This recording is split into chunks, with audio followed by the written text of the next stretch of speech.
Você já imaginou pegar uma faca e com suas próprias mãos cortar o pescoço de um animalzinho inocente que nunca fez nada para você? Pra gente esta cena parece terrível, cruel, brutal. Mas era assim que o povo que viveu no tempo de Adão até a morte de Cristo fazia para pedir perdão dos pecados. Mas por que Deus pediu para o povo fazer isso? Por que Deus pediu para eles construírem um santuário, um templo? E todo aquele ritual, o que significava? É importante ainda saber no dia de hoje? Esta é a série Princípios e nós te convidamos a aprender coisas que você nem sequer imaginou serem possíveis. O Está Escrito de hoje começa agora.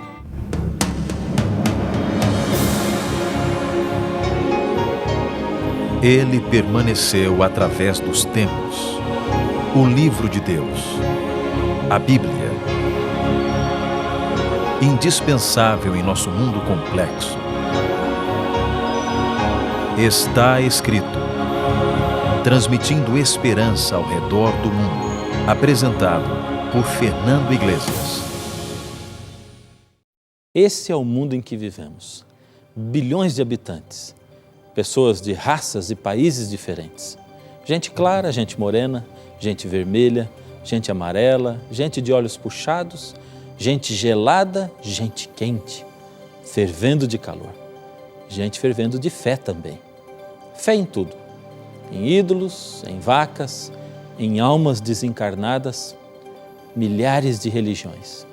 Em lugares dos mais distantes. Gente que ora, gente que medita, gente que reverencia a Buda, a Maomé, a Confúcio, a Jesus Cristo. Os mestres são muitos. Que caminho seguir? A visão das pessoas é que existem muitos caminhos e que todos eles levam a Deus. Mas será que essa é a visão de Deus? Leide é uma menina bonita, uma menininha de 6 anos. Como toda criança, ela é curiosa, esperta e adora bonecas. De família pobre, as bonecas acabam ficando só nos sonhos. Mas a companhia dos pais, principalmente da mãe, faz toda a diferença para ela. De repente, sem que esperasse, Leide é levada pelos pais para um lugar muito estranho. Ali eles prendem a menina. Leide começa a conviver com pessoas estranhas, todas vestindo roupas muito esquisitas. Ela chora, pede, implora para sair dali, mas não adianta nada. Nem a mamãe faz nada para tirá-la dali. Aquelas pessoas estranhas parecem não ter coração. Primeiro aprendem num quarto, onde a mãe só aparece de vez em quando e só fala tchauzinho de lá de longe. Depois tentam agradar Leide com brinquedos. Ela recebe várias bonecas. São as bonecas com que ela sempre sonhou. Mas que valor elas têm agora, se nem a mamãe quer brincar com ela? Que saudades dos abraços e beijinhos da mamãe. Leide perdeu toda a alegria. Por que todos ficaram de repente tão estranhos? Por que nem a sua mãe a tira daquele lugar horrível? Essa é uma história real. Tudo aconteceu em 1987 e essa é a visão que a pequena Leide teve de toda a história. Essa é a visão de uma garota de apenas 6 anos de idade. Mas então, qual é a história verdadeira?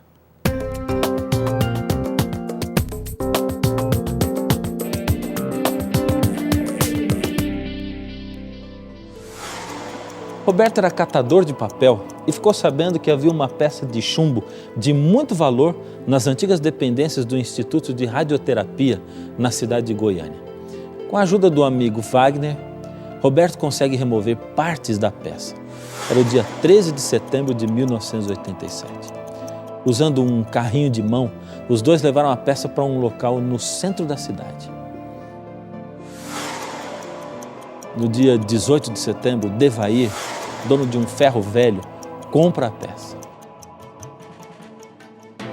Na mesma tarde, 2 funcionários, à base de marretadas, abrem o botijão de chumbo para ver o que tinha dentro.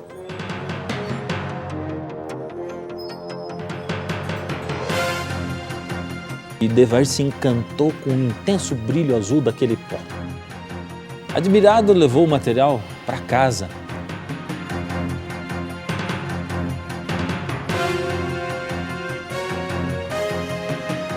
convidou amigos e vizinhos para ver o brilho.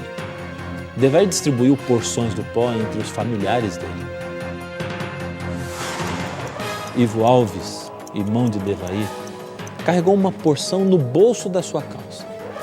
Algumas pessoas passaram o produto no corpo, brincaram com ele, como se fossem crianças. Em casa, Ivo pôs fragmentos do pó sobre a mesa. Sua filha, a pequena Leide, de 6 anos de idade, manuseou o material radioativo durante a refeição, ingerindo fragmentos do Césio-137. Todos os que mantiveram contato com o Césio-137 começaram a passar mal, sentir tontura, vômitos e começaram a perguntar-se: será que o pó é a causa desse mal-estar todo? Com a ajuda de funcionários do Ferro Velho, eles foram de ônibus até a vigilância sanitária para levar aquele material suspeito.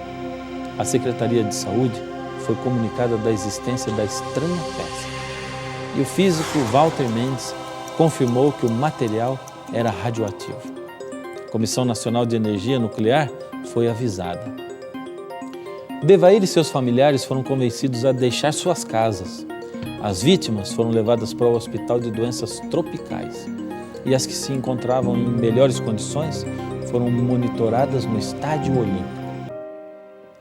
A mãe de Leide se desespera ao ver o sofrimento da pequenina e sofre também por não poder abraçá-la, beijá-la, nunca mais. Mas mesmo assim, a mãe sabe que essa é a única maneira de poder ajudar pelo menos um pouquinho a pequena Leide.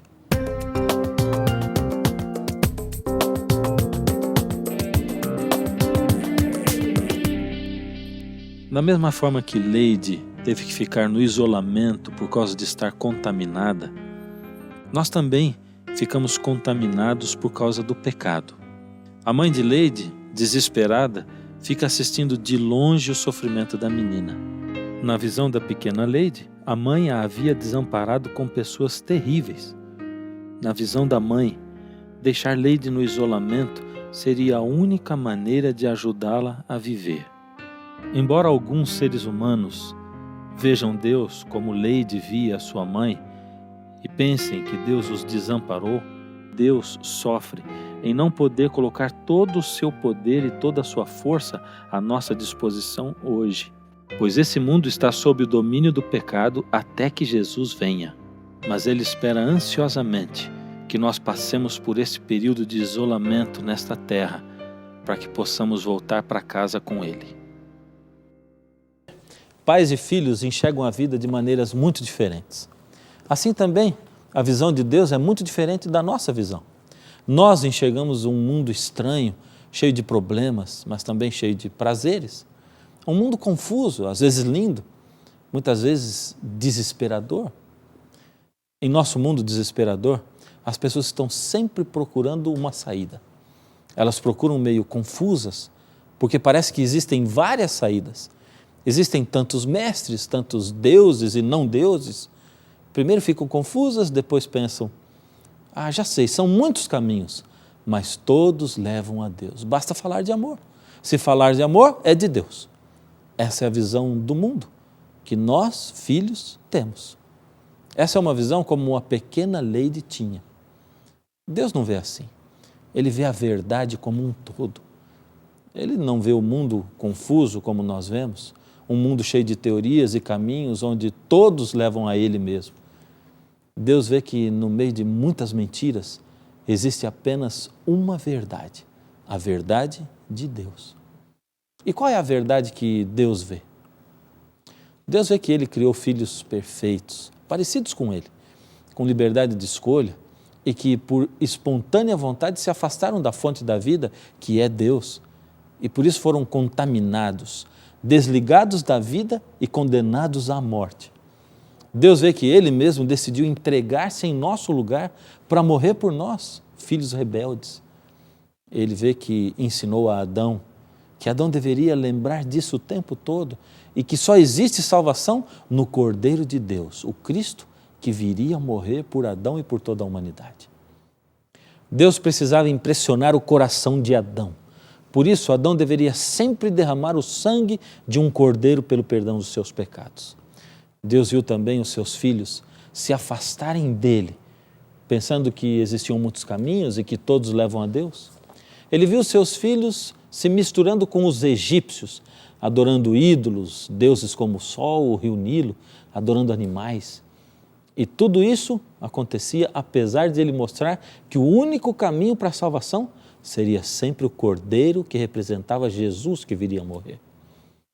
Então Deus achou bom mostrar claramente a salvação ao seu povo.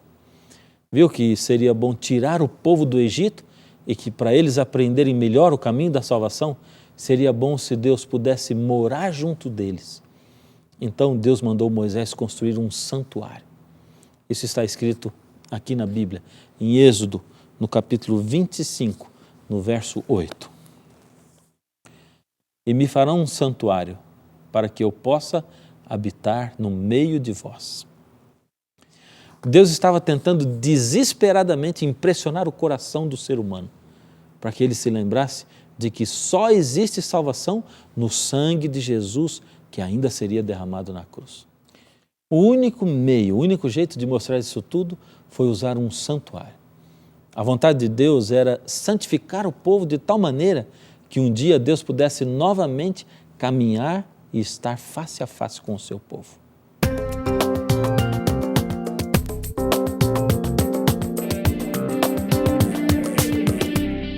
Veja que diferença entre o pensamento de Deus e dos seres humanos. Se Deus achasse que todos os caminhos são bons, que todos os mestres são sábios e importantes e que a salvação está em todas as religiões, Ele deixaria o povo seguindo a religião dos egípcios com as suas pirâmides. Deus nunca se daria o trabalho de mandar construir um santuário como aquele e jamais prometeria que Ele, Deus, habitaria naquele santuário. Mas Deus queria mostrar que só existe um caminho, uma verdade, e que só em Jesus podemos ter vida. Por isso, Deus deu instruções detalhadas, medidas específicas, explicou quais materiais e utensílios deveriam ser utilizados no santuário e disse que mostraria a Moisés o santuário que existe no céu para que servisse de modelo para ser copiado. Por isso, em Êxodo 25, 40, está relatado o seguinte: Vê, pois, que tudo faças segundo o modelo que te foi mostrado no monte. E essa ideia se completa em Hebreus, no capítulo 8, verso 1. O mais importante é que temos um sumo sacerdote, tal que está assentado nos céus, à direita do trono de Deus, ministro do santuário, do verdadeiro tabernáculo que Deus fundou e não o homem. Moisés ficou no Monte Sinai, na presença de Deus, 40 dias. E ali recebeu todas as instruções de como deveria ser o santuário e como seriam realizados os cultos, as cerimônias do santuário aqui na terra. Moisés tomou todas as providências para que o santuário israelita ficasse idêntico ao santuário do céu. E como era o santuário? Bem, pelo lado de fora havia um pátio de 45 metros por 22,5 de largura. Dentro do pátio estava construído o santuário, ou a tenda, que tinha aproximadamente 17 metros de comprimento por 5,7 metros de largura. E ainda dentro do pátio, em frente à tenda do santuário, 2 objetos, um altar e uma pia de bronze. Cada vez que o povo parava a viagem e acampava, o santuário era montado primeiro, e depois o povo montava suas tendas ao redor, de modo que o santuário ficava no meio do acampamento do povo de Israel.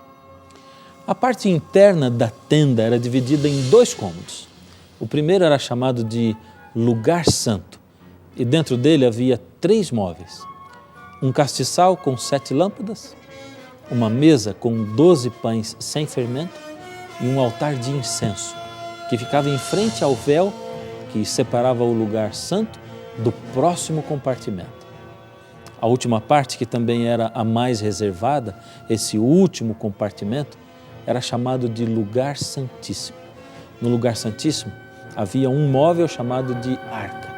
E dentro dessa arca havia as 2 tábuas de pedra com os 10 mandamentos, uma vasilha com um pouco do maná e a vara que Arão, irmão de Moisés, cedeu para que Moisés fosse até o Egito.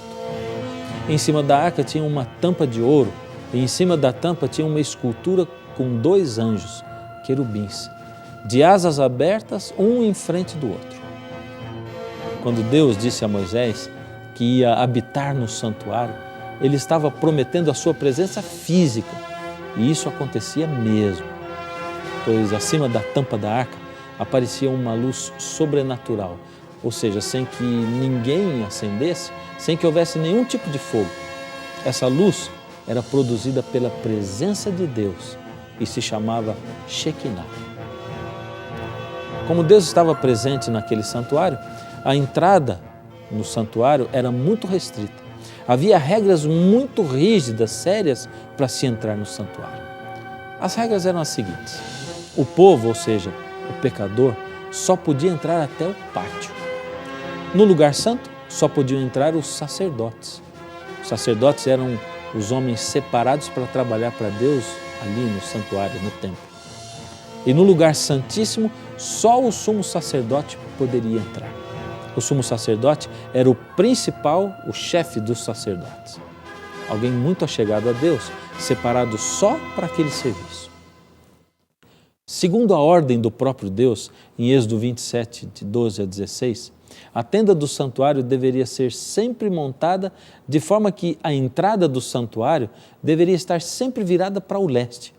É que Deus sabia que os israelitas que saíram do Egito e todos os povos vizinhos eram adoradores do sol. Por isso, se ficasse nessa posição a entrada, cada pessoa que iria entrar na tenda para adorar a Deus teria que dar as costas para o sol.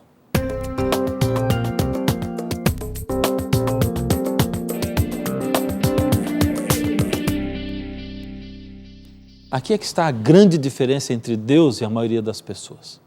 Enquanto a maioria das pessoas continua pensando que Cristo foi apenas mais um mestre judeu que apareceu há 2000 anos atrás, Deus pediu para Moisés construir esse santuário, cópia do santuário que existe no céu, para mostrar, para ilustrar, aproximadamente 1500 anos antes de Jesus nascer nesse mundo, que Jesus viria para morrer no lugar do ser humano. Com esse santuário, Deus queria gritar para Israel e para nós que vivemos hoje, que só existe salvação para aqueles que aceitam o sacrifício de Jesus. Pelo fato de Jesus nem ter morrido ainda, eles precisavam de símbolos, de exemplos, para entender aquilo que ainda iria acontecer. O ritual do santuário representava a graça de Cristo antes mesmo de Cristo nascer. O ritual do santuário era o evangelho do Antigo Testamento. Se você vivesse naquela época e pecasse, deveria seguir o ritual assim. Primeiro você deveria levar um animal e entrar pela primeira porta do santuário, a porta do pátio. Essa porta tinha um nome. No pátio estavam o altar de sacrifício e a pia para purificação. O animal era colocado sobre o altar. Você colocaria as mãos sobre o animal e, na presença do sacerdote, confessaria os seus pecados a Deus. Aquilo era como se você estivesse transferindo o seu pecado para o animal. Em seguida, você com as suas próprias mãos mataria o animal, que representava a morte de Cristo, um inocente morrendo em meu lugar.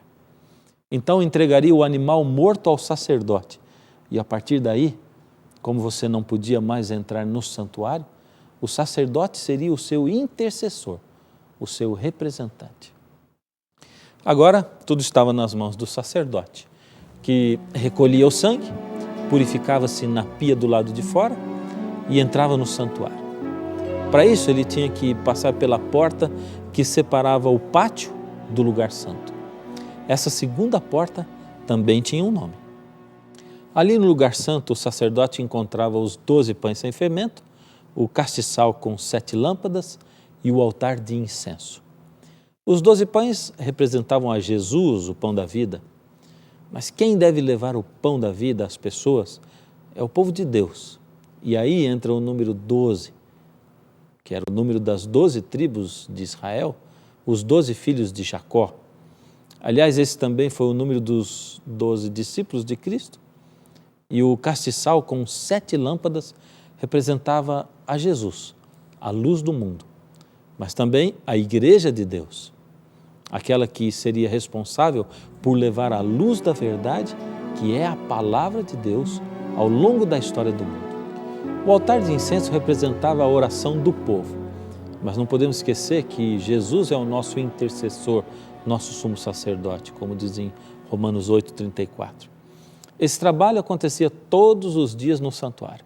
Ali o sacerdote pegava o sangue do cordeiro, que continha simbolicamente os pecados do pecador arrependido, e aspergia, ou seja, respingava, espirrava o sangue do cordeiro no véu que separava o lugar santo do lugar santíssimo, derramando também parte dele sobre a base do altar.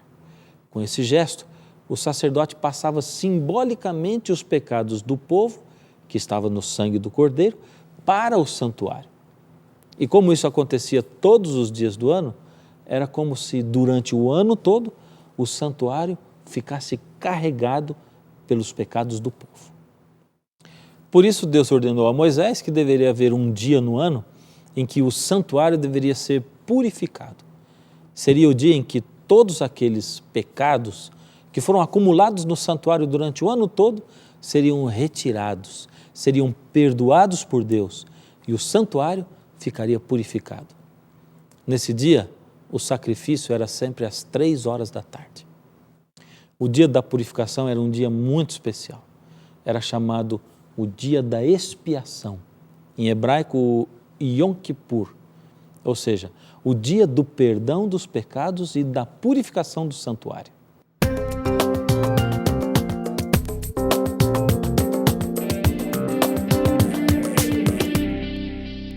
O povo se preparava espiritualmente para aquele dia, pedindo perdão dos seus pecados e reconciliando-se com Deus.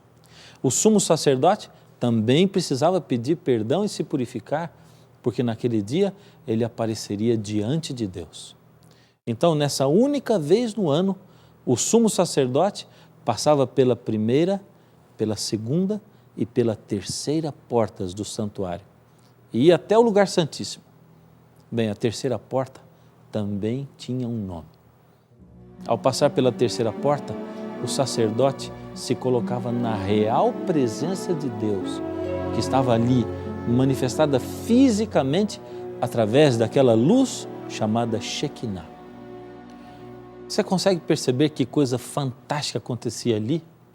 O sumo sacerdote, que era o representante dos pecadores, levava para a presença de Deus o sangue do cordeiro, que representava a Cristo.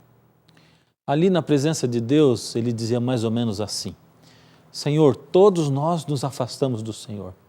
Estamos longe, sem esperanças e condenados a morrer para sempre. Mas, Senhor, lembre-se de que o seu Filho se ofereceu e virá morrer no lugar de cada um de nós que estamos oferecendo ao Senhor este sacrifício. Nós não merecíamos, mas Ele se ofereceu. Nós não merecíamos, mas Ele, mesmo sendo Deus, virá aqui para morrer por nós. E ali, o sacerdote intercedia pelo povo, ou seja, ele pedia perdão a Deus pelos pecados do povo. Por acaso passou pela sua mente uma pergunta mais ou menos assim: para que todo esse ritual? Por que Deus simplesmente não perdoava o pecado e pronto? A resposta é simples. É porque Deus sabia que iriam andar dizendo por aí que existem muitos caminhos. Então Ele queria impressionar, mostrar que só existe um caminho. Você também ficou curioso para saber o nome daquelas 3 portas do santuário? Bem, a primeira porta se chamava Caminho, a segunda se chamava Verdade e a terceira se chamava Vida. Por isso, Jesus disse em João 14, verso 6, eu sou o caminho, a verdade e a vida. Ninguém vem ao Pai senão por mim. Jesus estava declarando a todos que Ele é a única porta da salvação. Lembre-se disto. Perceba que tem um monte de gente dizendo que existem outros caminhos, outras verdades, outras saídas para a morte. Dizem que existe um Deus dentro de você. Muitos dizem que você é imortal, que a sua alma continua sempre viva, independentemente de você aceitar a Jesus ou não. Outros dizem que tanto faz se você crê em qualquer outra doutrina, mesmo que não seja nem a Bíblia.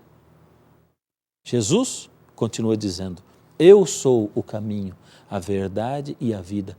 Ninguém vem ao Pai senão por mim. Em nenhum outro há salvação, pois também debaixo do céu nenhum outro nome há dado entre os homens pelo qual devamos ser salvos. Atos 4,12. Todos os sacrifícios de animais serviam para dizer à humanidade toda que alguém inocente viria morrer em seu lugar. João Batista, o primo de Jesus, quando viu Jesus passando, disse o seguinte: vejam, esse homem é a versão verdadeira do Cordeiro de Deus que tira o pecado do mundo. Ali estava o único homem do mundo que pode levar alguém à salvação.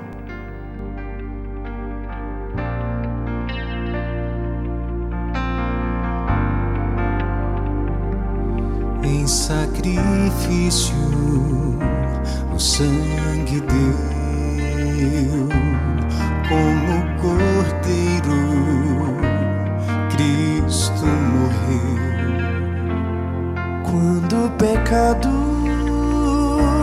separou, seu sacrifício me ligou. O meu salário é morrer, mas Jesus veio para eu viver. Só pelo sangue que derramou, Cristo Cordeiro me salvou. Quero que Deus transforme o meu coração e que me torne em morada para si. Pelo seu sangue me purifique e um santuário faça em mim. Um santuário Deus formou há muito tempo e habitou entre seu povo, e hoje enfim quer ser presente junto a mim. Quero que Deus transforme o meu coração e que me torne em morada para si. Pelo seu sangue me purifique e um santuário faça em mim. E um santuário faça em mim.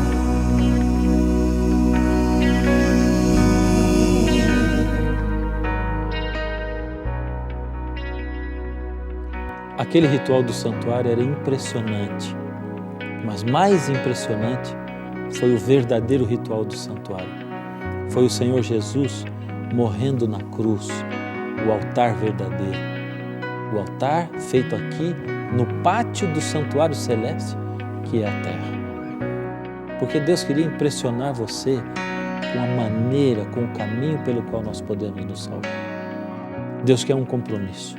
Naquele dia que Jesus morreu na cruz, uns poucos estavam ali aos pés da cruz para adorar a Jesus, ao lado dele. Hoje o Senhor Jesus também tem uma multidão andando por aí pelo mundo. Mas hoje você sabe o caminho, você sabe qual é a verdade e onde buscar a vida.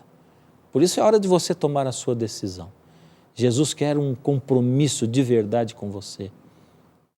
Falta coragem? Falta fé? Esse é o momento certo. Eu quero colocar a sua vida nas mãos de Deus. Então, incline a sua cabeça e vamos fazer essa oração de entrega.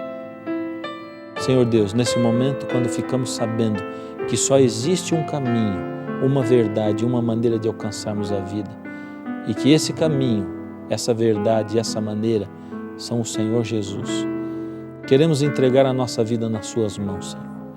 Queremos nos colocar à sua disposição, colocar tudo o que nós somos. Ó Senhor, não é fácil para nós transformarmos a nossa vida. Não temos forças para isso, mas o Senhor tem essa força. O Senhor tem esse poder. Toma essa vida que está aí, Senhor, impressiona. Ajuda-nos, Senhor, a estarmos ao seu lado, sempre. Colocar o Senhor acima de tudo, como o primeiro e o último na nossa vida. Em nome de Jesus. Amém. No programa de hoje você pôde entender melhor por que Jesus Cristo é o caminho, a verdade e a vida. Se você gostou deste tema e quer aprender um pouco mais sobre o significado do santuário, peça agora e receba a revista Princípios em sua casa. Com ela você pode se aprofundar no tema de hoje e em outros temas também. A revista Princípios é inteiramente grátis e se você tiver alguma dúvida, é só ligar, escrever ou mandar um e-mail para o plantão de dúvidas está escrito. Você é muito importante para a gente. Chegou a hora de nós dizermos até logo, até o próximo programa. Eu vou estar aqui esperando por você. Até lá, não se esqueça, está escrito, nem só de pão viverá o homem, mas de toda palavra que sai da boca de Deus. Quero que Deus transforme o meu coração e que me torne em morada para si. Pelo seu sangue me purifique e um santuário faça em mim. E um santuário faça em mim.